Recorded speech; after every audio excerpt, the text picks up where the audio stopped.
All right, good morning, everyone. Today we got a great podcast for you on the T.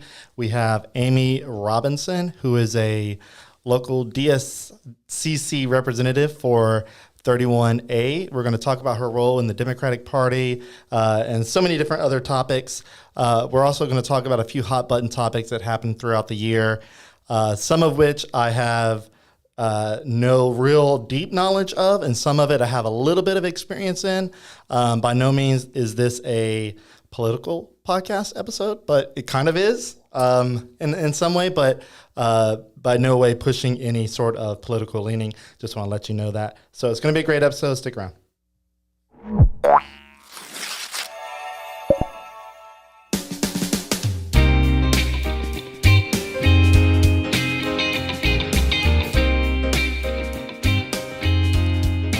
So before we get too far, I'm going to go ahead and let you know about our presenting sponsor. So it is Chase Group Construction. They take the lead and become your one point of contact for the entire design build process. They have a diverse portfolio of projects that range from medical to popular restaurants and to multi-unit shopping centers. So you can check them out at their website, chasegroupconstruction.com. Really great company, local company. They've built several popular facilities around town, around the Acadiana area. One that I mention all the time because it's super well known is the Fat Pat's in Broussard, and they also built the one in Breaux Bridge. I wish that Fat Pat's would build one like that in Carencro, but we have what we have in Carencro, and I do appreciate that regardless. But anyway, yeah, check out Chase Group Construction. They're great. All right, so Aimee, welcome to the T podcast. Thanks for having me. Yeah, so it's been an interesting year, I think, to say the least. And what I mean by that is in the political sense, since it's kind of what we're going to be mentioning throughout the episode. But first, what I want to go ahead and do is learn a little bit about you. And there's a couple of things that we'll talk about in between there, but I don't know the beginning origins of you in the Acadiana area. Are you originally from here? If you're not, tell me a little bit about you and your relation to Lafayette. So I'm not originally from here, but I have been here for 28 years. My parents were actually in land-based oil, so I traveled all over the United States and into several foreign countries when I was younger. So that really goes into a lot of who I am and the reason that I'm very accepting of a lot of different cultures, a lot of different people. My parents were very open-minded people, and they just were very good at letting me forge relationships with people that didn't look like me, people that didn't sound like me. I've been here for a long time. I'm pretty new, I'd say, the last 10 years into being an advocate for Lafayette. As I told you before, I have been on the Carol Ross show a couple of times, and what Carol and I definitely agree on is that party politics doesn't belong in local politics because we all want the same thing. We want good schools, we want good roads, we want a good community, and we all want the same thing when that, it doesn't matter what party line we fall under. So we can put all of that aside on a local level. To get the elephant in the room, to address that, I am a Democrat. I'm considered by most young Democrats to be a centrist. I am fiscally conservative. I work for a large international CPA firm. That experience has led me to be very fiscally conservative, but I am socially liberal. I work for marginalized communities, and I feel like everybody deserves a seat at the table to make things work. So that's basically who I am in a nutshell.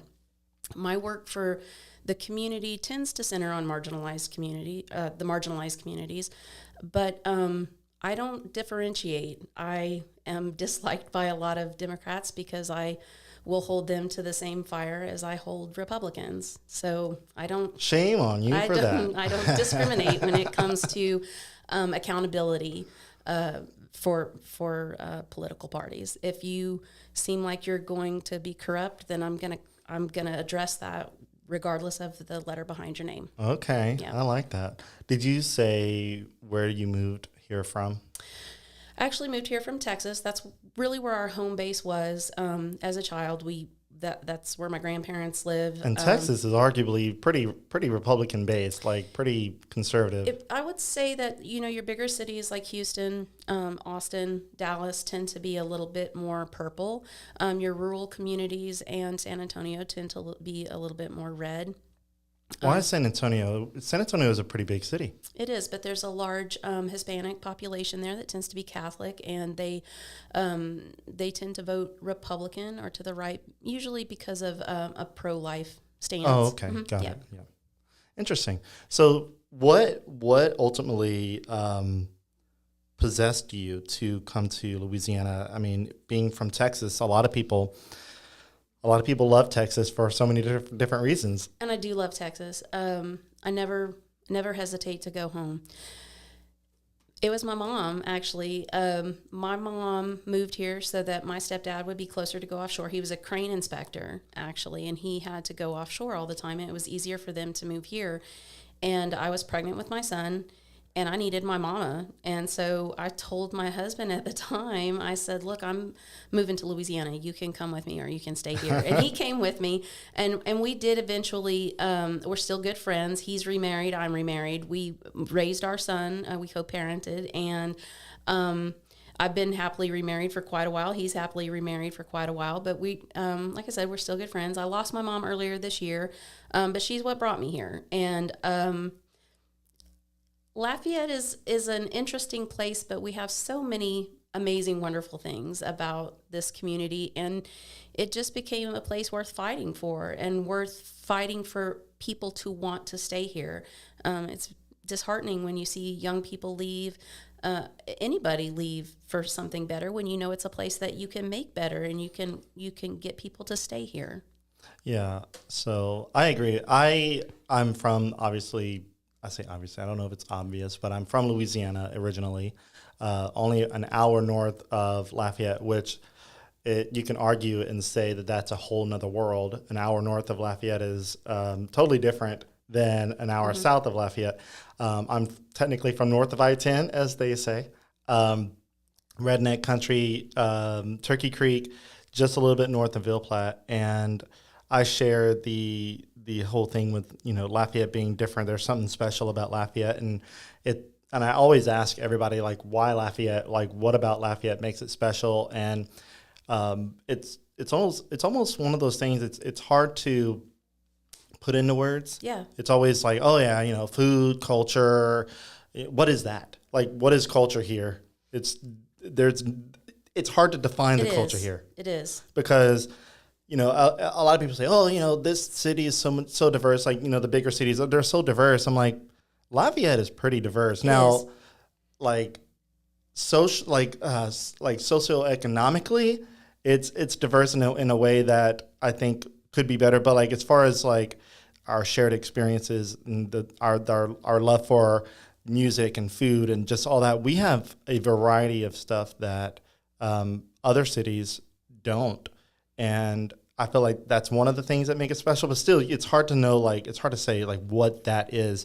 But my experience is the people here, white, black, Mexican, whatever nationality, ethnic group you're a part of, you seem to almost gel with everyone. Like when you go to a festival, like we're all together. Yeah. And like we're all listening to a lot of the same music, and whether you understand it or not, like if it's Cajun French, even though, like, let's say you're an Indian person coming to UL, like you're probably listening to this Cajun band, you're like have no idea what they're saying, but you're enjoying it because it's just good music. And I think this area is so special, and it's hard to kind of put it. But like moving here, only from an hour north, it was very different to come here, and it was there's a glue here that it's hard to.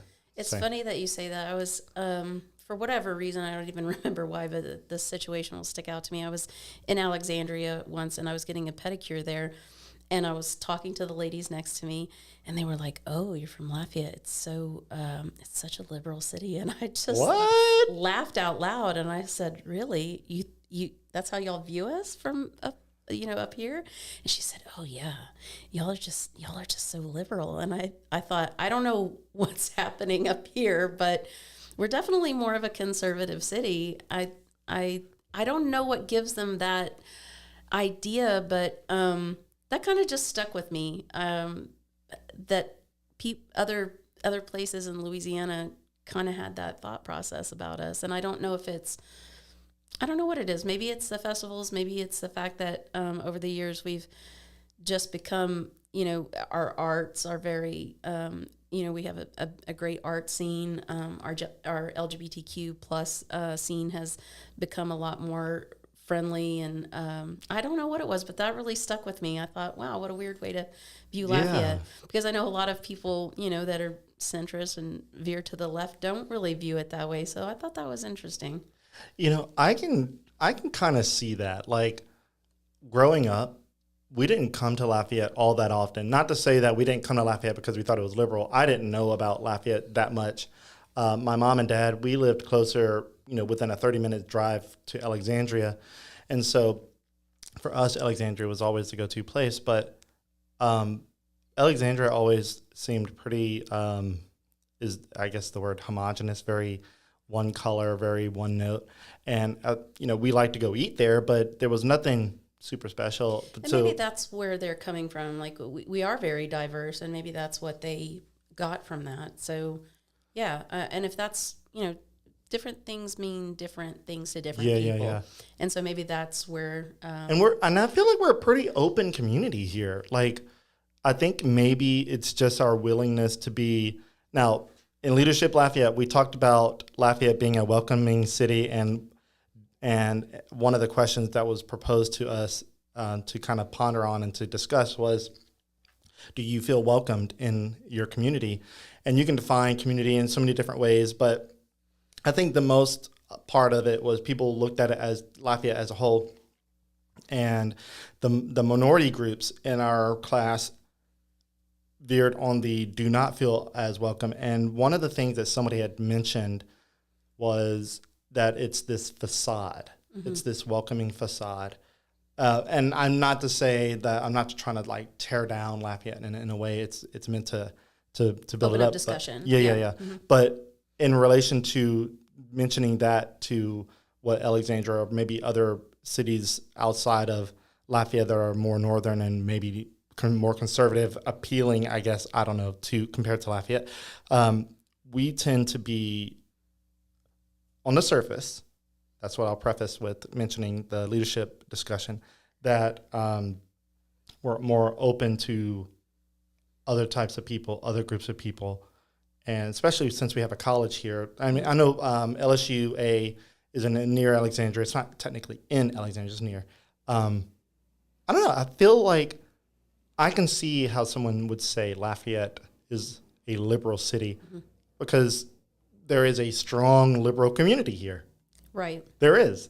Like, I can't even tell you that, oh, yeah, Alexandria has a strong liberal community. I mean, they have liberals there, no doubt, but I couldn't tell you that there's any liberals there that are doing anything. Like, right. There's no voices being heard, at least not from in my direction. Yeah, and that liberal voice, I hate to say that word, really. I prefer progressive, even though it's a little bit, sometimes maybe even less liked. But progress is a good word. And when I think of progressive, I think, of progress. So that progressive movement has gotten louder over the last couple of years. I think it's always been here, but there just wasn't enough people maybe brave enough to say that they were progressive. As far as that conversation in your Leadership Lafayette group, I can definitely see that. And as white people, you can't discount somebody else's feelings. You mm-hmm. can't invalidate them if they don't feel, if they've had an experience that made them feel unwelcomed here. Shame on us, first of all. And what can we do to help people feel more welcomed here? Everybody in Lafayette should stop and think, okay, someone and it doesn't matter what color they were, felt unwelcome when they came to Lafayette, and just do their best to make sure people feel welcomed here, because we need to retain the people that we have here, attract more people, better people to come here, and stay here to build our community better. So, it's up to every single person to just be welcoming and make people feel welcome in our community, and make things accessible for people. Yeah, and I think Lafayette still has so much to do on that front. There's a lot of stuff, but what's really cool is there's a lot of people that I see doing a lot of things to help bring Lafayette into a more, I don't want to use the term progressed state, because I feel like some people take that word and be like, oh, it's a liberal conversation. I think progress can be, cross both aisles. I think whenever I think of progress, I'm talking about like improving the city overall, not in a more political stance, but just livability, quality of life. Handicapped people having access to sidewalks that they can actually use. Which we have a lot of work to do there. A lot. I mean, it's a matter of looking at all of the citizens and making the community livable for everybody, not just not just some people, but everybody. It's not. Like I said, when it comes to local stuff, it doesn't. You don't have to look at politics. It has nothing to do with politics. It just has to do with making a livable community and a place where big businesses want to come and build their places and attract people to come here and live. And that means things like good schools, good roads, libraries, these things that attract these big companies to come here and want to be in our community. Yeah, I agree. And I think it's so interesting, too, that someone thinks that Lafayette's such a liberal city. I know. I love that. I thought it was hilarious. And really. I'm more of a conservative. I think I'm considered a moderate. Mm-hmm. I think that's what I'm being considered. A fellow friend of mine who is I guess I can say a pretty hardcore liberal, Matty. Mm. Yeah, Brockovich, I think is his name. Last name? That's not his real last name, but Matty and I are good friends. Yeah. So he labeled me as a moderate, and I never thought of myself as that. I've always thought about myself as a center-right person, mm-hmm. but I think it's interesting. But yeah, that's pretty much a center-right. Anybody that just veers on the center, or just to the right or left of it, it's a centrist, a moderate. It's okay. That's okay. I honestly believe that that's where the majority of the country is. Oh yeah, definitely. And that's where we should all kind of try to be. That is the place where people meet in the middle, and we have our best conversations, and that's the area of compromise. I don't like people on the super far left, and I don't like them on the super far right, because those people are not willing to compromise at all. And growing up, my parents never taught me I was going to get my way. That is not what we teach our children now. So these people that hold out and keep democracy from moving forward because it's their way or no way, who raised these people to think that this is how the world works? Because not only does it not work in politics, it doesn't work in school, it doesn't work in any facet of your life, so it doesn't make any sense to me. I can't imagine being in a political office, which I may or may not do it, or attempt to do at some point, but I can't imagine being there and being like, nope. Yeah. To me, when you are elected, politicians have gotten so far away from being a civil servant.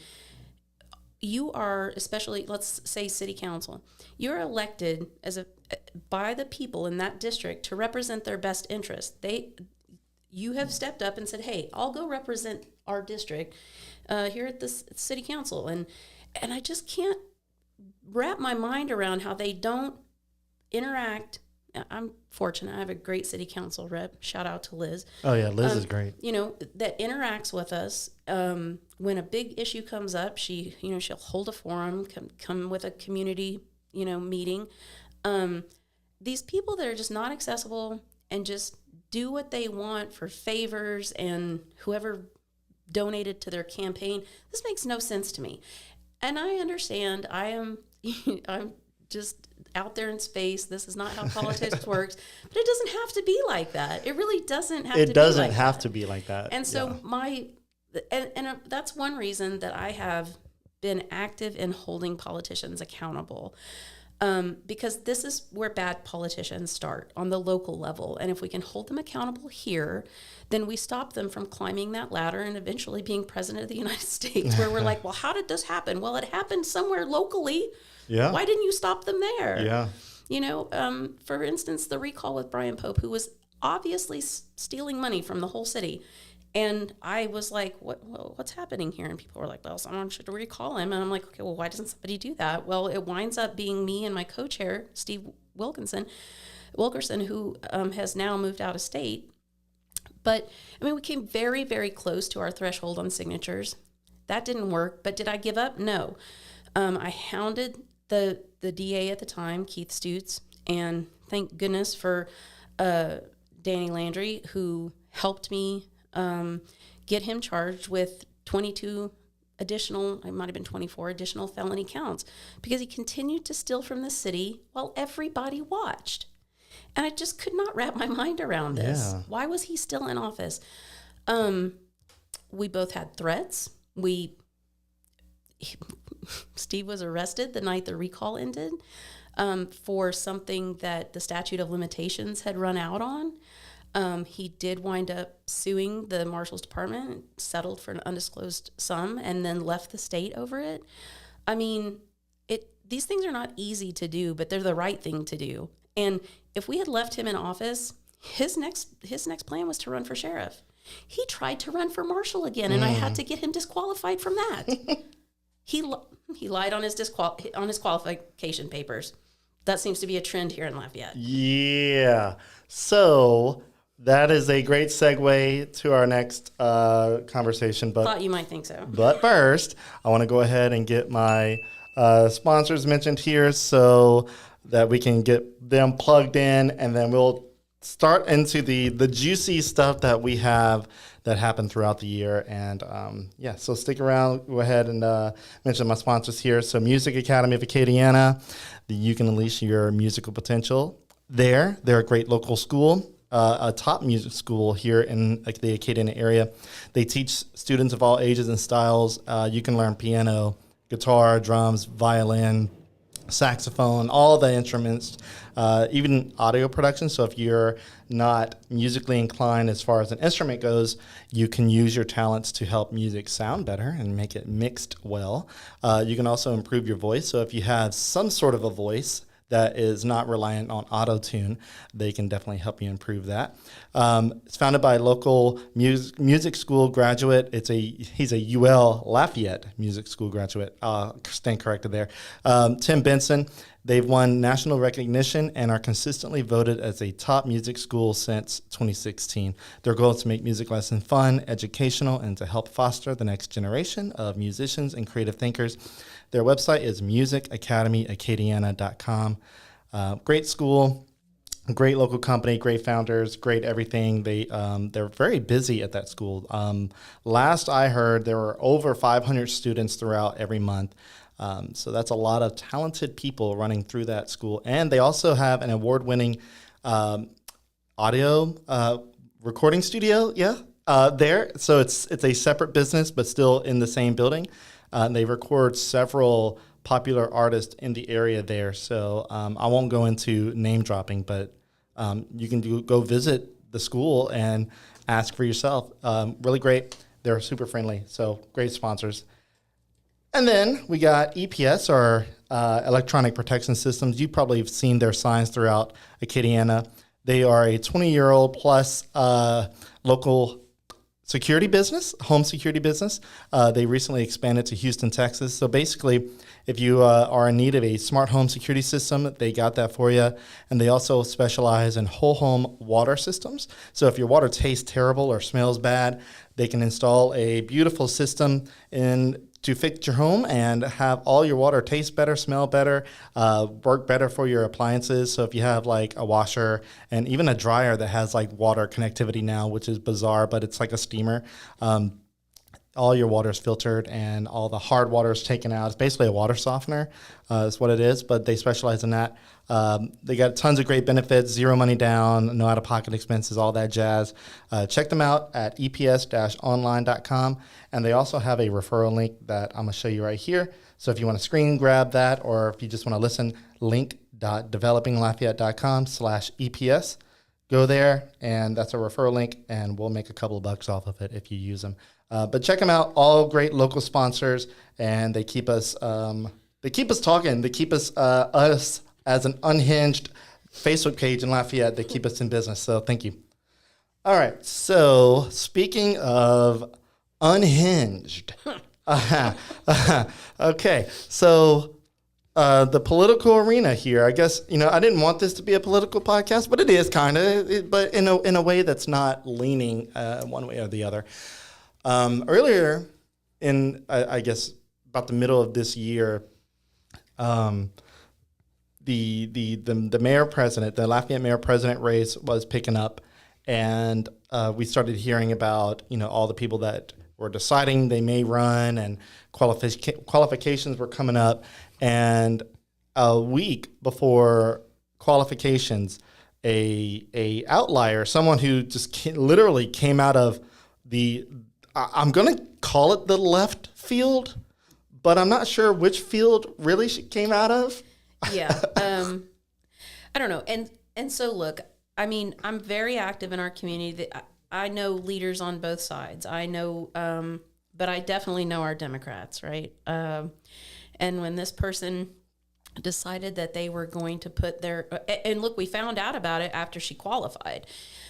And I use that term very lightly because when she went to qualify, our esteemed clerk of court, Louis Perrette, had to send her to get a Louisiana driver's license. And look, that's how you establish a residency in this state, which you have to be a resident for a year to be able to run for office. Louis is there to guide, but he's not there to enforce. He can't, and he's not the police. And really, the police don't get involved in this kind of stuff. I think he was really in between a rock and a hard place with this particular situation. But when it came to my attention, I was like, this is just not going to happen. And I don't care if she's a Democrat. I don't care what she is, but she's not running for office because she doesn't meet the qualifications. She's driving a car with a Texas license plate. That's another thing that determines your residency here. You do things that the rest of us do, like get a car that's registered here, have an inspection sticker. Look, I really don't even know where to start with this, but I'll start with the fact that I engaged an attorney here in town, and I think that's public record. So Gary McGoffin, who is someone that I have worked with before on certain community projects that I've needed an attorney for, and he agreed to represent me. I did sign an engagement letter, which for someone that was as legally versed as she claimed to be, had no idea what an engagement letter was. This happens at firms like a CPA firm, law firm. You engage this firm to do something for you. It's a letter that you sign agreeing to pay a certain amount of money. They're going to do a certain service for you. Sign an engagement letter, and we get a hearing. We actually tried to do it without a hearing. That did not work. What were you trying to do without a hearing? Get her disqualified? We were trying to, and to be honest with you, I don't exactly remember what the hearing was trying. I think we were just trying to show that to her that, look, because she was representing herself, of course. I'll get into that later. But so she was representing herself. We were trying to just say, look, we already have all of this. It's just, not in your best interest to move forward. She decided it was in her best interest to move forward. So we had I think court started on a Friday at 4:30, which was when I had planned to leave town to go on a work trip with my husband. But we stayed to go through the court hearing. And this was about a week after she had qualified, correct? Correct. Give or take? Yeah, it was actually maybe 2 weeks? Mid-August, maybe August 18th. That date stands out in my mind for some reason. What was great about this in the end was the community involvement. We tend to have a very apathetic voter base here. People that don't really want to get involved with things. I don't really get involved with politics. I don't want to know what's happening. But these people, there were a lot of people that really got involved in the process this time. They were like, wait, what's happening? Why are you doing this? What's going on? Why can't she run? And a lot of people were like, well, this is crazy. And the courtroom was packed to watch this fiasco, because that's what it turned out to be. Let me tell you, this was the best Jerry Springer-esque, Maury, whatever kind of sick, like show that you used to watch back in the late 90s, early 2000s. This is what it felt like. It was insane. When I utilized a state statute to have Brian Pope disqualified from running for Marshall again, and I went to Keith Stutes.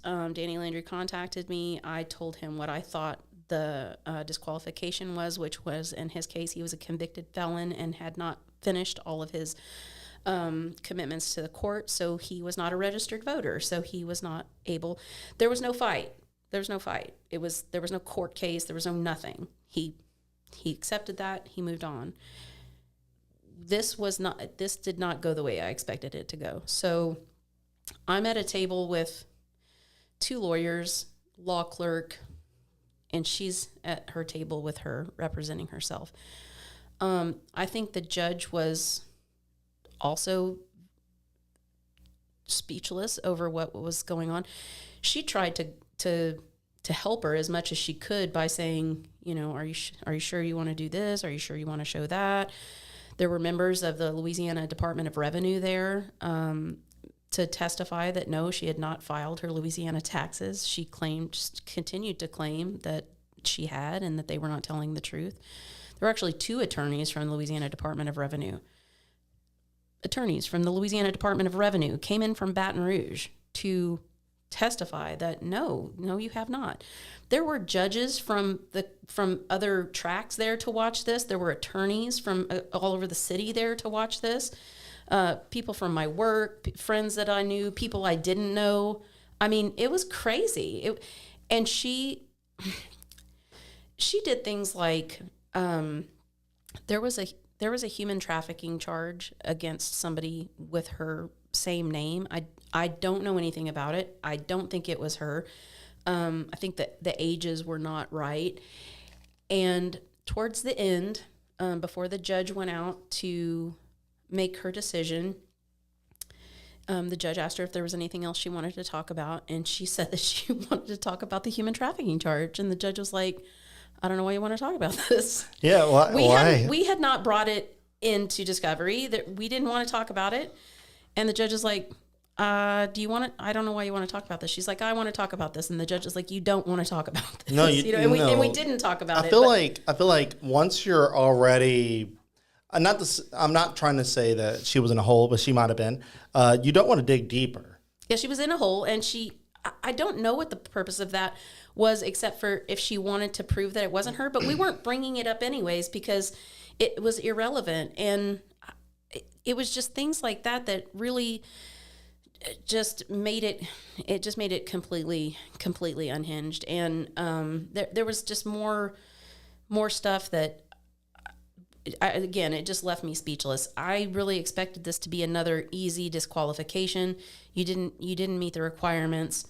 Live here a year, run for office. That's fine. Yeah. But you're not going to do it in this community. And it makes me wonder sometimes, Ben, how many do we miss? Because that is, you signed that qualification paper by penalty of perjury. So there is nobody checking some of that stuff.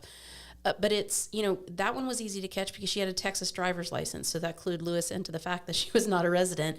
But there are plenty of things on there that you could lie about and still sign your qualifying paperwork. And that just blows my mind. So I don't know. The judge goes out, and she had let her clerks go home, so she had to write the decision herself. It took quite a while. I don't think we got out of court till 8:30-ish. We were there for about 4 hours. Okay. And she found in our favor, and she was disqualified. And then she had a chance to appeal, correct? She did appeal it. Because it was a Friday, she had until Monday at noon to appeal it. She, being the law expert that she was, decided that she had I think, a week to appeal it, but that was incorrect. So she filed her appeal too late. It was again denied. But I'm pretty sure it would have been denied anyways because she didn't meet any of the criteria to run for office. And if anybody's wondering what she's doing now, she's crowdfunding fees to represent people in court. So I have seen her represent herself. So if any of you out there are thinking about letting her represent you in court, I would definitely advise against that, because also what she's doing is punishable by a felony charge. Yeah. So I'd stay completely away from that if I were you, but that's just me. Yeah, and obviously you're going to want to, I guess, I don't know if you can do your own research on this, because sometimes Googling, you can make anything in your favor and make it feel like you're justified in doing it. But seek legal advice.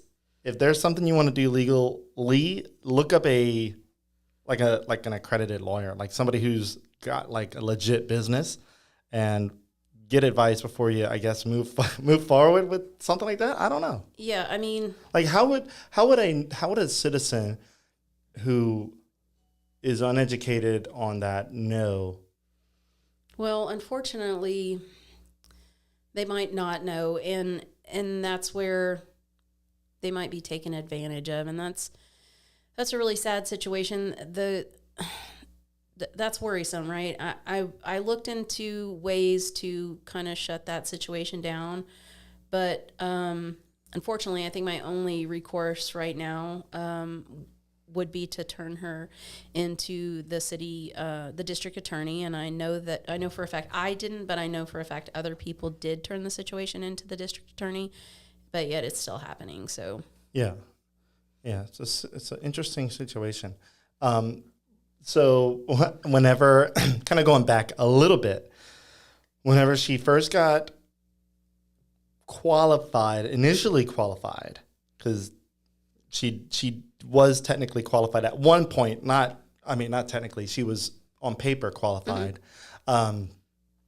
I thought, wow, like this is a wild scenario. So my relation as far as this person that we're talking about, and I don't know if I should name drop, but I think most people know who we're talking about. She was following the page for a while, Developing Lafayette, and probably for a good year she was following. And there were several instances where she commented and was asking about development and this and that. One particular question she had asked me, or asked the page in the comments just kind of openly, and I think this is when the Mexican restaurant talk of Lafayette having so many Mexican restaurants was being talked about. And she chimed in and was like, are any of these Mexican restaurants, or like, are there any Mexican restaurants owned by Mexicans, like authentically owned by Mexicans? I'm like, there are several. Mm-hmm. Like, I don't know too many Mexican restaurants in Lafayette that are not owned by a local Mexican family, like most, like Agave. That's the only one I can think of that's not. Right.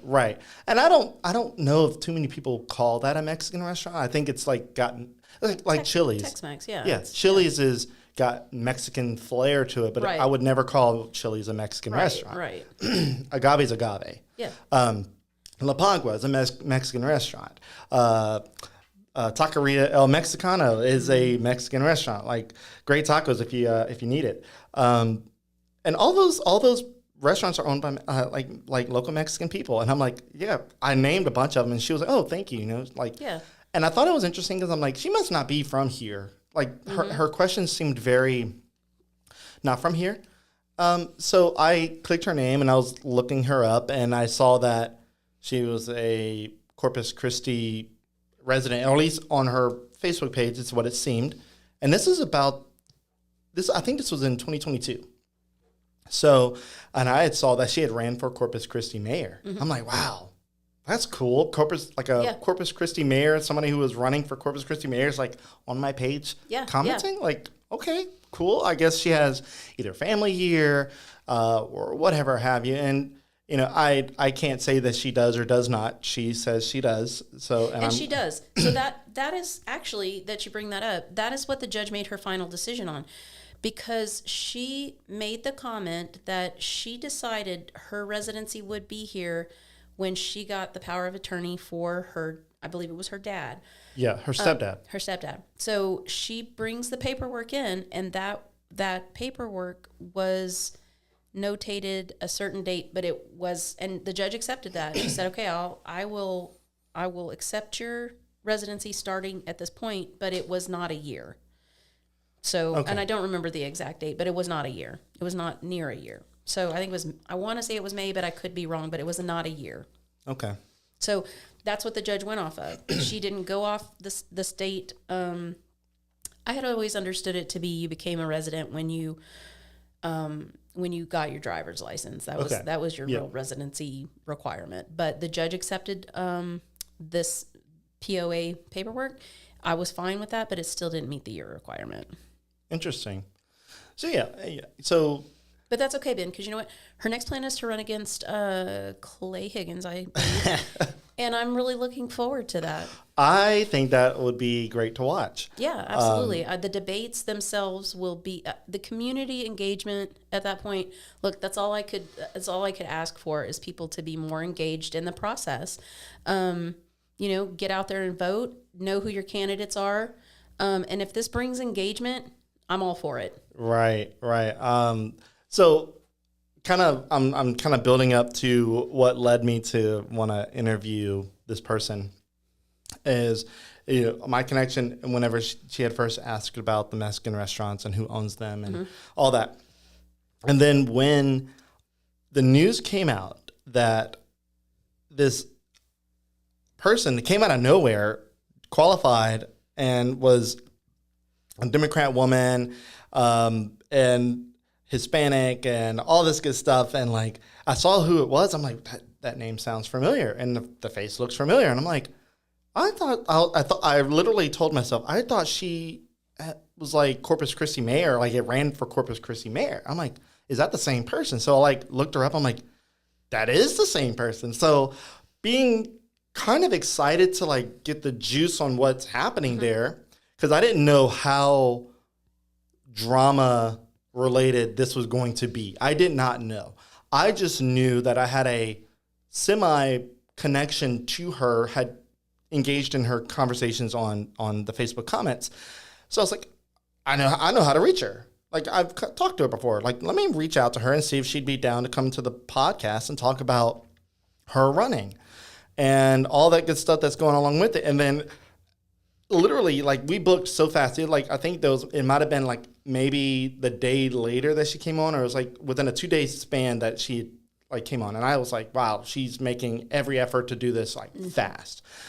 So, and in that 24 to 48 hour window, so much came out, so much that I didn't even have enough time to process all the information that was coming out.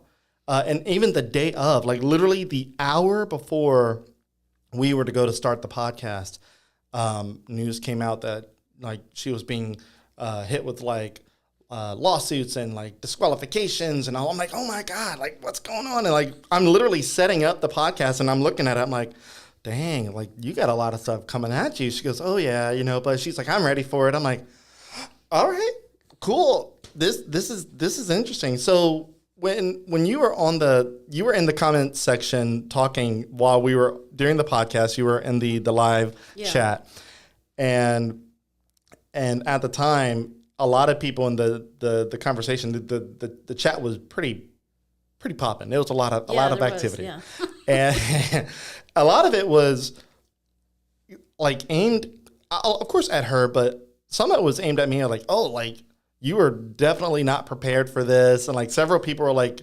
why are you even interviewing this person if you don't know what you're talking about? And I'm like, I legit am honestly, I don't know what I'm talking about because I did not know all the stuff that was about to go down. There was no way that you could have been prepared for that. And I remember the aftermath of that and people being really like kind of mean to you. And I was not prepared for that. The attorneys that represented me were not prepared for that. Judge Valerie Garrett was not prepared for that. Nobody in that courtroom was prepared for that. I mean, I could hear audible gasps in the courtroom for the things that she would say. no one was prepared for that. In Ben's defense, there was no way he could have been prepared for that. Lafayette wasn't prepared for that. I'll tell you what, there was, I was not even prepared for the podcast. My assistant told Courtney, was like, Aimee, she is on this podcast. She's live right now. And I was like, let me pull this up. Like, what in the world? And I mean, yeah, she's off the rails, dude. There's no way you could have prepared for it. There's just no way at all. Well, I think after the fact, once the podcast was over and once all of the stuff came out and people started realizing just how squirrely of a situation that the whole thing was and how it was very, I don't know if convoluted is a good word, but there was a lot of mixed information of like, how legitimate is she, how not legitimate. Like, I don't think anybody really had a good grasp on what this person was about and like where she came from and like, what is she doing? First of all, the fact that she had a lot of, I don't want to call it propaganda, but like clear promotions for Jeff Landry, who is a Republican, and he's obviously the governor-elect at this point. But at that time, while he was running in regard to the progressive liberal side of politics, he was not the front runner. He was not somebody who a progressive Democrat would even touch. Right. He wasn't our first choice. I'll say that. And that led a lot of people to believe, was this a plant? Was this somebody that they had brought in to disrupt the mayor president? And race I think here? that was such an interesting thought right there. Like, is this a real plant? Yeah, because the previous election with Josh Guillory, there had been some talk around his, and I can't think of his name off the top of my head right now, who later became his director of minority affairs. When he ran, that he was a plant to kind of help disrupt things. Oh, yeah, I think I know who you're talking about. So it's like looking at the front of the Inquirer, right? Or like OK Magazine. There's always a grain of truth to that because the political world here in Lafayette is very loose-lipped. So when something like that gets out, there's usually a grain of truth to that. I think there probably was a grain of truth to it the first time that it happened, but not this time, because there's no way that someone wouldn't have vetted that mess better than that. Yeah. This was, first of all, I think they know that while people from both parties can be just oblivious, I think even, the right knew that the Democrats will never fall for this. There's just no way. Not this one. It's like just an episode of Scooby-Doo or something. I don't know. But and there were just so many more better people to choose for your plan if you wanted to. But so that it exited my mind pretty quick. But what we do have, again, is an apathetic voter base on both sides, right? People that I know Republicans that say they vote the party ticket. I know Democrats that do the same thing. It doesn't matter what's behind their name. They're just going to vote the ticket. And there are people that would have done that, and they would have skewed this election, and we might not have. We might have wound up with, who knows. I am not that type of Democrat. I do very good research on all of my. Have you voted for Republicans before? I voted for several Republicans in this last election. Yeah. I know everybody's probably shocked to hear that, but I don't vote a party ticket. Again, I'm a centrist. I'm fiscally conservative, and if I see a Democrat on there that I think was, let's say, procured just so that we have somebody on the ballot, and isn't actually qualified to do the job, I'm not voting for that person just because they have a D behind their name. That does me no favors. That does that person no favors, and it does my community, my state, no favors at all. I'm not going to do that. That's just. I wish everybody kind of subscribed to that. But I think when you have one-on-one conversations with people, where I work, I'm probably one of the most liberal people in my office. Again, I work for a financial institution a financial field. but we have such great conversations. And there were people that came in the office to me and were like, hey, I know you know a lot more about the candidates than I do. Like, tell me who you're voting for. And I don't just tell people who I'm voting for. I tell them why I'm voting for this person. And I was an outlier on many of the Democratic candidates until the runoff, because I didn't think they were qualified to run for the statewide office. Interesting. Yeah. Yeah. So I know we're on this kind of topic of who we voted for and like stuff. First of all, I'm registered no party. I've been registered no party since I could vote, which was at 18 years old, and I think my parents were Democrat based. I think they're Republican now because over the course of 20, 30 years, people change their minds and their interests become different. I think majority of younger people, younger families are typically more Democratic lean because that's their best interest. And sometimes as you get older, maybe because a lot of people are single issue voters. And so like that one issue is like, oh, this is why I'm changing my, my registration. And so I think, just over time, but anyway, going back, I think initially in the Louisiana governor race several years ago, like early 2010 range, I think it was David Vitter and then John Bel Edwards. Oh, okay. I think that's who was running. I think, and then there might have been another person. At the time, I was younger and like less curious about politics. I was just kind of like, okay, I'm going to vote for whoever I feel my mom and dad might lean towards. And at that time, it would have been David Vitter. Like the majority of my friend circle would have been closer to the David Vitter side because I think he was registered Republican. So I think that's who I voted for. And then the second time, the next governor race, it wasn't Vitter, but it was John Bel and someone else. And I liked what John Bel had done. I was like, you know what? He seems to be doing a decent job. There are some things that I care less about, and this was pre-COVID. Yeah. Now, if this would be after COVID, if he would run, it would be like, okay, now let's look at how he handled COVID. And some people say he did it well, some people didn't. But I voted for John Bel, and I don't regret that decision. I think there are some things that he could have done better even after that point, but that's everybody. Yeah. Well, look, people talk about purity tests on both sides, rhinos, dinos, blah, blah, blah. You're never going to have the perfect candidate. You're never going to have somebody that subscribes solely to your belief system. Or maybe you do, and then you're disappointed when they get into office and they don't do all of the things that they said they were going to do. Which is almost every candidate. Right? Yeah. I mean... Even Donald Trump. He said drain the swamp, and I think it got swampier. Yeah. And look, I like Donald Trump as a business person.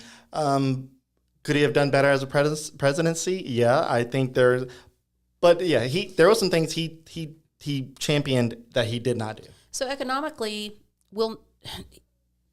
up until COVID, he was a better president, right? I feel kind of bad for any person that had to handle COVID while in office, because you're damned if you do, damned if you don't. That was unprecedented. Josh Guillory had to handle it. So many people will never know how they would have really done without that COVID. And and a lot of people criticize after the fact. Let's say John Bel went to, I think it was at a restaurant, and he didn't have a mask on, and he was telling everybody to mask up, which optics look bad. Sure. You should have had a mask on. Yeah. You're telling everybody else to, you should have had it, whether you're vaccinated or not. But, you don't know how you would have done. Maybe he forgot. Maybe he was just in a frame of mind where it slipped. There were times where I'd walk into a business and I'm like, oh crap, I don't have my mask. I'd go back to my car. Yeah. Yeah, that's something that there's a lot of people will never know how they would have done. Like I said, when it comes to statewide races, and look, there's never any Democrats running locally for the most part. So I don't often get a chance to vote for Democrats locally. I will tell you this, though. I've made this promise before. I'll make it again. I will not ever change my party affiliation to run for office in this city. I'm going to run as the Democrat that I've always been since I registered to vote when I was 18. I will never do that so that people, when I run, say, I'm not a fan of people changing their party affiliation to run for office. It's never been one of my favorite things, and I'll never do it. People have told me, well, if you don't do it, then you don't have any chance of winning. But I'll run on my values, and I'll run for the things that I've done for this community. And either you'll like it or you won't. And either you'll vote for me or you won't. I like that. So, I mean, but the things that I have already done for my community and for my district, things like I fought for against a parking lot, an 8-acre parking lot that they wanted to build in our neighborhood, that in an already flooding neighborhood. I crowdsourced the funds to file 2 appeals, one on behalf of the adjacent property owners and one on behalf of everybody in the city who had donated to my crowdsourcing. And I'll continue to do things like that are in the best interests of my district, period. Yeah. I want to hear what those people have to say, and it doesn't matter who donates to the campaign. I'm going to do what's best for the people of the district that I wind up running for. Okay. So, that's serving this community and serving from the point of a civil servant is exactly what I want to continue to do. Yeah. And so obviously, if you're listening, you haven't made any clear distinction that if you're going to run in the future or not. You're just, is that, or do you have plans to run for something? This might be news to people. I don't know. There was a time when I said I would never do it, but my heart calls me to do it. And I think eventually I will do it. Yeah. All right. Well, I want to talk a little bit more about something you mentioned, but we got a couple of comments. So earlier we were talking about Josh Guillory and the person that got disqualified. I don't want to mention the name, but we were talking about plants and all that good stuff. And there was a name you were trying to think about in relation to when Josh Guillory first ran. And I'm sorry if I'm getting this name wrong. Alwyn Delott. Okay, yeah. Okay, she. Okay. That I've never seen that name before, so it's different. But the person says Carlos Harvin. Carlos, is who you were looking for. Yep, that would be correct. And then Courtney Olivier says, and I think this was when we were talking about the whole disqualification fiasco. She says, I think the mess and confusion of it all should be a good reason we stay engaged and stay informed. Yeah, absolutely. Which is really good. Yeah. And we kind of touched on that, like to do your homework. And there's a lot of people in the community that are just, like you said, vote for the D, vote for the R. Like, I don't know what they stand for, but like they have a D or they have an R behind their name. And you mentioned you would never change your party affiliation for votes. And I think it's interesting that you mentioned that because somebody did. Yeah. Somebody recently did. And this person is now the mayor president elect for Lafayette, which is super interesting because this is the first female mayor president that we're ever going to have. Not that we're ever going to have, but like that we've ever had. Right. And look, that is monumentous for us in itself. That could have really hurt her had we not had the mess on our hands that we had. I think if Josh had not had us engaged in all of these lawsuits and taking land and drainage projects that we don't even know if they're going to work, and I mean the list goes on. That he would have. I think he would have gotten it. Yeah, I think he would have gotten it. He would have been reelected for sure. And I think that someone that I know well said that he doesn't think that Josh had any bad intent, and I honestly don't either. Josh is a really nice guy. Yeah, he is a nice guy. But he's not a good politician. Well, you know what? Let me take that back. He's a great politician. He just didn't know how to read and abide by the Home Rule Charter, and that is our governing document. You can't just do whatever you want. As fun as that sounds, you just can't do that. And it wound up costing us a lot of money. And unfortunately for our new mayor president-elect, she's got a lot of a lot of things to deal with, clean for up sure, and make some really hard decisions. And I don't envy her. I don't envy her position at all, because she's got a lot of things on her plate that she's going to have to make some really tough decisions. Yeah. So, yeah. So, and I interviewed Monique Blanca Boulay. I thought it was a B-A or the L was silent. I'm trying to figure out the fancy French pronunciation, but it's Boulay. Yep. And so I asked her, like, why did you change your party affiliation? Like, that's the big question everybody's wondering. Like, why go from D to R? Is it for votes? Whether that be the underlying reason or not. She didn't mention that, but she did mention that her husband is Republican. Even though her mom was Democrat, her majority of her family is conservative in nature. And so her position was that for her to feel right with her conservative values, that she went ahead and changed. Now, it's convenient that she changed it, not even less than a year before qualification and becoming the mayor president elect. And I asked her, I mean, do you think did you change it for the obvious reasons of, in Lafayette, we're told that if you have a D behind your name, you're never going to get elected. But if you have an R, your chances are good. Obviously, if you have an R and you're a man, your chances are really, really good. Yeah. But in this case, we had, at one point, we had 3 people. One was a Democrat, an unhinged candidate. And then we had Josh Guillory, who in certain aspects also unhinged, whether you believe or disbelieve all the articles and the things that were going on with that. And then you have this person in the middle that was like, hey, all I did was changed my party affiliation, and my family was, my mom was once governor of Louisiana. Like, the drama spectrum was pretty wide at that point. Well, and let's not forget Jan, who's been a Republican for God, her yes. whole Oh my life. God, Jan. Oh, I'm sorry, Jan. You ran great. You ran great. I got so distracted with the disqualification part. Jan got super close, and I mean, she's a lifelong Republican. Yes. She has never changed her party affiliation. Josh has even changed his party affiliation. I think he was an independent or a no party at one point. That's come up before. Look, I mean, this is not going to sit well with some people, but I believe that the difference between, now I'm going to take you back to what I knew as a Republican as a young child. I'm 48 years old. When I was growing up, Reagan was president, and that's what I knew as a Republican. Based on what is cemented in my mind is what a Republican was, I always thought to myself, as Republicans care about money, Democrats care about people. I know it's not that easy, right? But when you have to make a choice, and especially here in Louisiana with the jungle primary, I will always care more about people than I do about money. So if I have to make a choice, I'm going to register as a Democrat.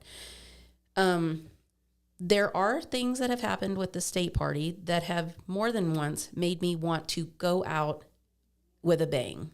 Mm-hmm. But I'm also not one to give up on making things better. And there are a lot of young Democrats in this state who don't vote because we don't give them anything exciting to vote for. We don't give them candidates who are real Democrats. And that's, you speak about the former Governor Blanco. She had, and John Bell Edwards. As Democrats, we weren't super crazy about them. There's a lot of national Democratic planks that they don't adhere to. So do I consider them real Democrats? Not exactly, You think they're just traditionally Democrats? Like, that's been in the family for so long that's just kind of... we consider Dixie Democrats, just Southern Democrats. Yeah. Just a little bit different than what I would say a real Democrat is. These young kids here, they don't consider themselves Democrats. They're progressives. They're liberals. They're socialists, which I don't even know where they're coming up with this term. It's not something that I subscribe to political parties, because we have a two-party system, period. That's all there is. But I understand where they're coming from social aspects, and I'm a person that supports equality. So, and that matters more to me than money. And that's when I put it in an easy choice, that's what it is. But again, I don't have any aspirations of serving at a state level, mostly because I would never leave my job. I love my job. So you think you would serve like maybe a council person? Yeah, that would be as interested as I want to go. I would state full. That's a mess. I don't want anything to do with it. I'm just really not all that interested in state politics, to be honest with you. I keep up with it, but I mean, what a mess. It's like national. I mean, yeah, you can't really make a difference on the national level anyways. The only way that I feel like I can contribute to that is, again, holding local politicians accountable. That's been the only thing that's really kept me. Let me tell you, you do a job. I would say a good job, but it's hard for me to know, like, if it's good. It seems like a good job. You definitely go after people that seem to be up to no good. Is what it seems like. Well, listen, when the court sides with you, and look, we kind of live in a world now where a lot of news is opinion based. We've all gotten into the habit. I tried after the 2016 election to really get away from opinion based news. I read all of my news. I don't watch it. I read things from both sides of the aisle. Yeah, because watching your news, you can facial expressions, body language can persuade right. you. Yeah. And so I read I read news from both sides of the spectrum. I want to get a really good picture of everything. I just think that, I kind of lost my train of thought where we were going with that, Ben. But I just think that people, they tend to get their news, and then they make these decisions, and they don't really look further into what this could be.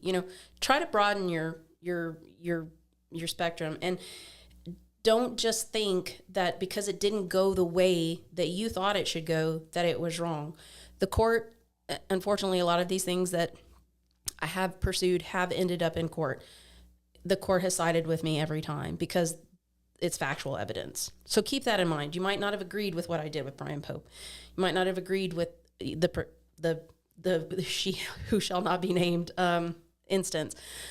But the court sided with me because the evidence was there. I'm not going to go fight something that I know I'm wrong about. First of all, that's not me. Yeah. If I see something wrong happening in this community, I'm gonna fight for it, and I'm not gonna fight for something that I'm not right about. And if I'm right, I'm gonna win. Yeah. Okay. I agree. I mean, if you wholeheartedly believe and know that you're factually right, I mean, you have all the power there. I mean, at that point, that would be the whole knowledge is power. If because like when it comes to the person that shall not be named, there was a lot of stuff that was being thrown out there straight out of the horse's mouth. That was like even me, I was like, that doesn't sound right. I didn't think like the whole practicing law without being a part of I think on the bar or the whole thing with how attorneys work, but like being a paralegal, like I didn't think you could practice law in that way, but whatever. But I was like, I'm just kind of going along with the conversation because I'm just going to kind of leave it up to her to kind of tell me about her position. Mm-hmm. But yeah, I mean, it was wild. The whole scenario was wild.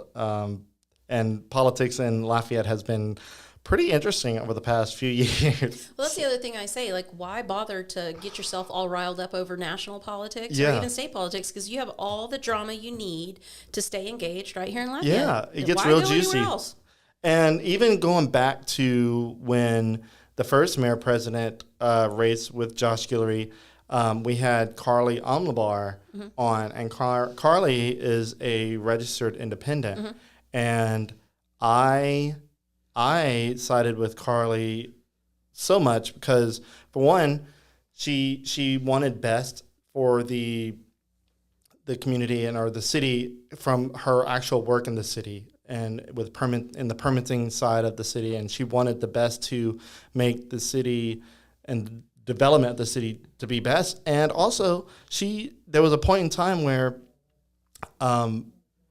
partially my fault, the city almost got sued. Oh. From a large medical community here. And it was because I wrote about a construction site, a medical construction site, and I did not seek information from the medical facility first. I got the information straight from LCG. Every bit of information that I needed came straight from LCG.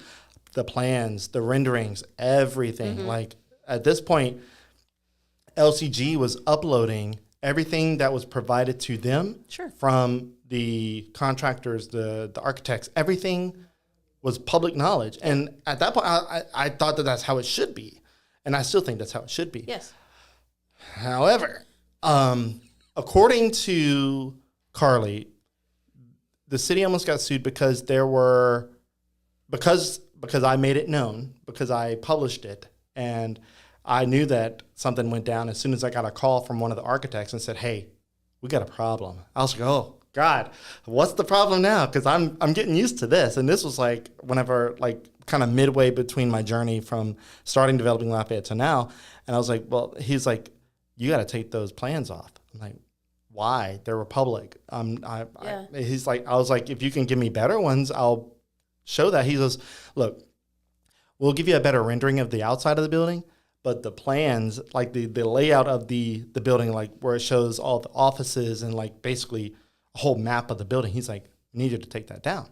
I'm like, "Okay, I'll take it down. I don't need, that's not important enough for me to keep, but why remove it?" He goes, "Well, one of the issues is that on that plan, on that layout, you have, and it's not you, but it's the plans say surgical suites. And according to medical practice and all these different regulations, and there's so many different fields in the medical field that kind of dictate what can be done and what you can do legally. You can't have surgical suites in this particular format." And on the plans, it said surgical suites, even though that's not what it technically is, but they just broad stroked it, I guess, surgical suites, just for sake of viewing. And I published it as if it was going to have surgical suites, and there was a risk that that medical facility could lose the right to practice what they were doing. It sounds like they should have made better plans before they submitted them. Yeah, that can definitely be said. However, shortly after that, and I didn't realize the city was at risk of being sued at that point. Shortly after that, the whole permitting side of LCG shut down. Like the online system, like for 2 weeks, you couldn't access a permit. I'm like, what is going on? I'm so aggravated. I'm like 2 weeks, like I'm losing track of like what's being built in Lafayette. At that point, I really relied a lot on that. And I still do to some degree, but like I have a lot of enough people to kind of feed me information and architects I've made friends with and all that. But at that point, I was like really reliant on that. I was like, what's going on? So we met with Carly shortly after everything came back online, and I noticed there was a severe lack of information. A lot of things had been stripped. I'm like, I don't see a whole lot of stuff anymore. I see the name of the business, the address, maybe the name of the owner. But like as far as documentation, like PDFs that were attached, a lot of them had been removed. So we met with Carly, and this is all going back to Carly and why I really liked her. She said that, the whole thing with, there was proprietary information on some of these documents that were uploaded to LCG's back end for permitting that were made public. And LCG didn't realize that some of those documents had proprietary information from either contractors, construction crews, architects. There were certain things in those documents that should not have been made public. So they removed everything that they felt could potentially have that. And so literally the only thing left in most of the permits were plumbing risers.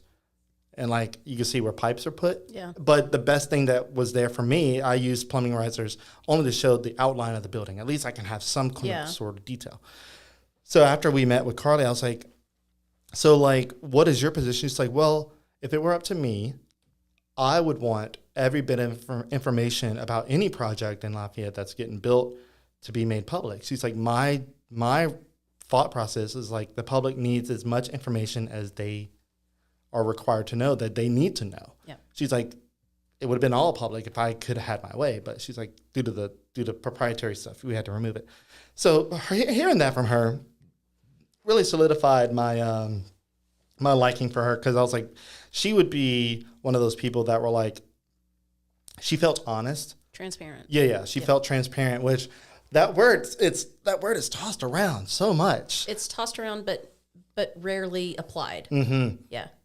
Yes, and even Monique, I think transparent or honest was one of the things on there, and I'm like, well, let's see what happens. Yeah, and my thought process to that was, I mean, the ARPA money, the money that we were given federally for the COVID money and everything, it's gonna run out, and the lawsuits are costing money, and we don't know if the flooding projects will work, so it can't be any worse. Yeah. That was my thought process. It can't be any worse. We need to see what else someone can do, because we know this. We know what this path is. So let's try a different path. Continuing to put a lot of the burden on the city, where the parish is not doing what it needs. It can't do. It just can't do. But we need to take some of the burden off of the people in the city of Lafayette. Mm-hmm. So I thought, well, it can't be any worse. And I mean, I know, knock on wood. And I honestly believe that. I'm interested to see how, first of all, like you said, it's our first woman. I'm interested to see how that, how her leadership style is different.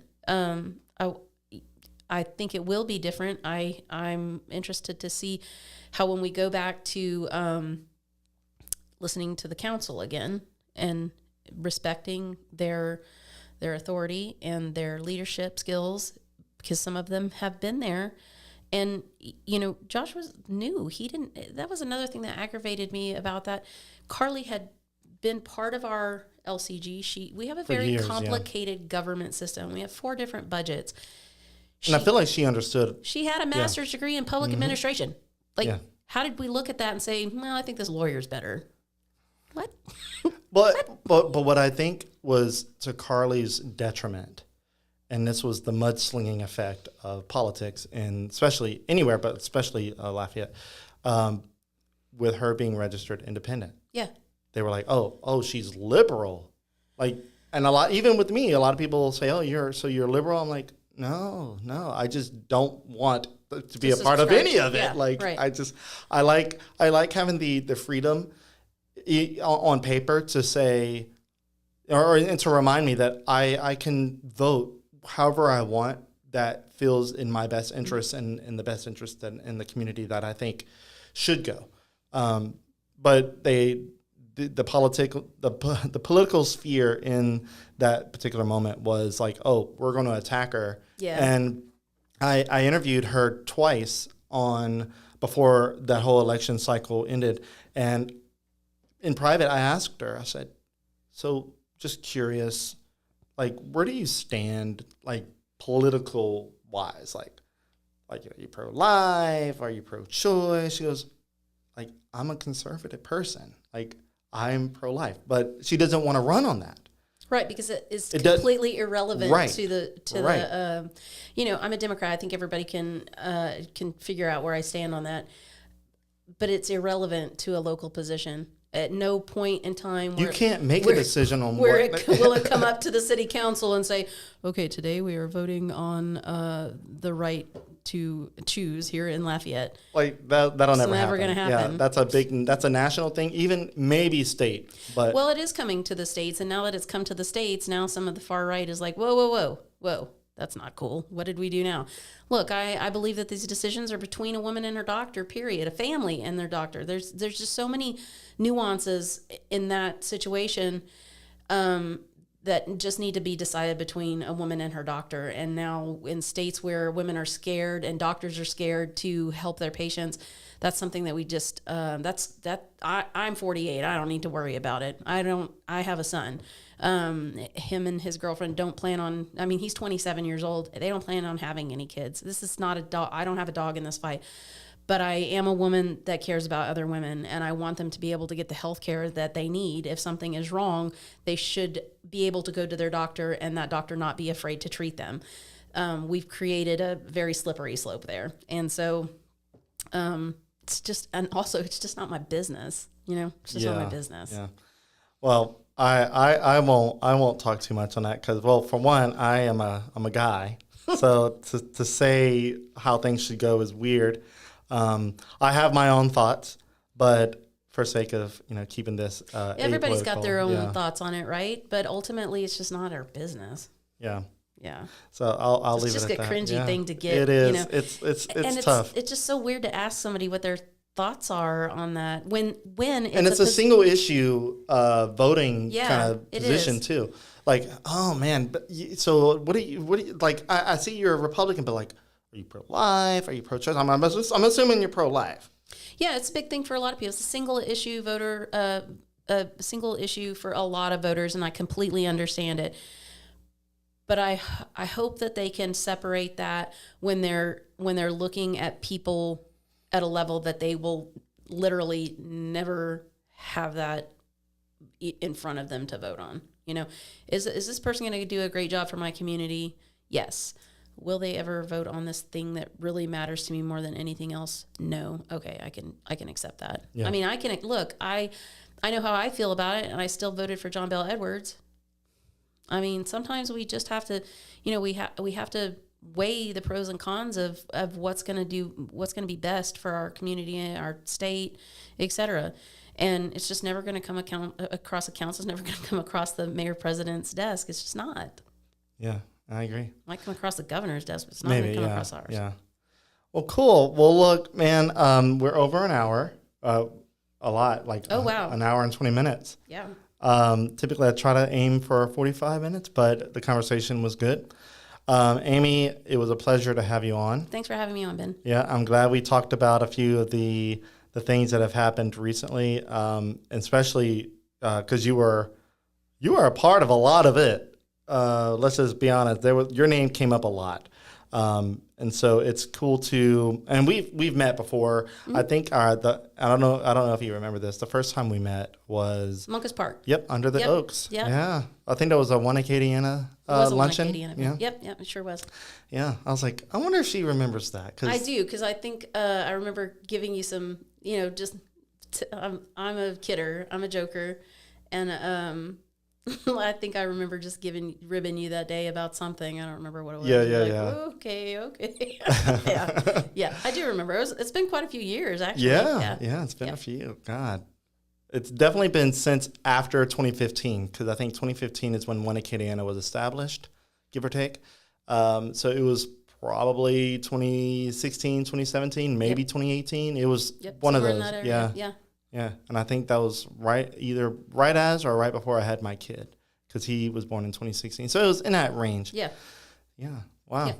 Well, like I said, it was a pleasure to have you on, and I have a few future guests coming on that you're probably going to be in on the conversation in the comments with. So it's going to be an interesting. It's going to be an interesting conversation. Okay, great. It's not frightening. It's definitely out of my it's definitely out of my comfort zone. Yeah. I'll put it that way. But this person is a Leadership Lafayette classmate of mine, alumni. Oh, I think I already know who it is. Yeah, you probably do. We didn't talk about her today. Yeah, no, we did not mention. But I have her coming on early next year. So in January, I think January 5th.